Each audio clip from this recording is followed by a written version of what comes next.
Hi weavers, welcome to our channel. Victory Venkatesh తాజాగా నటించిన చిత్రం సైంధవ్ సంక్రాంతి కానుకగా జనవరి 13న తెలుగు, తమిళ్, కన్నడ, మలయాళ, హిందీ భాషల్లో రిలీజ్ అయిన ఈ సినిమా బాక్సాఫీస్ వద్ద మిక్స్డ్ టాక్ అయితే లభించింది. ఫలితంగా కలెక్షన్లపై ప్రభావం కూడా చూపించింది. సైంధవ్ మూవీకి నైజంలో 7.12 కోట్లు, సీడెడ్లో 3.21 కోట్లు, ఆంధ్రప్రదేశ్లోని మిగిలిన ప్రాంతాల్లో కలుపుకొని చూసుకున్నట్లయితే 9.11 కోట్ల బిజినెస్ అయితే జరిగింది.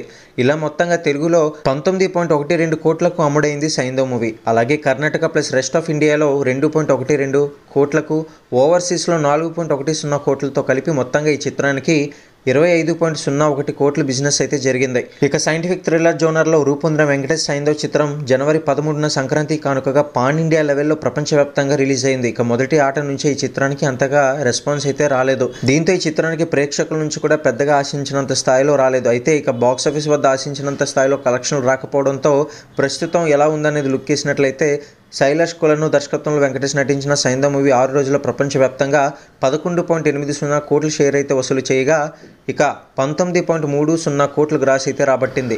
ఇక అలానే 2.35 కోట్ల మేర వసూలు చేసినట్లుగా తెలుస్తుంది. ఇక ఈ మూవీ ప్రపంచవ్యాప్తంగా 25 కోట్ల బిజినెస్ అయితే నమోదు చేసుకోగా బ్రేక్ ఈవెన్ టార్గెట్ 26 కోట్లతో బాక్సాఫీస్ బరిలోకి వచ్చింది. ఇక ఇప్పట్లో ఈ మూవీ బ్రేక్ ఈవెన్ కొట్టడం కష్టంగానే కనిపిస్తుంది. మరిన్ని బాక్సాఫీస్ అప్డేట్స్ కోసం ఛానల్ని సబ్స్క్రైబ్ చేసుకుని వీడియోని లైక్ చేయండి.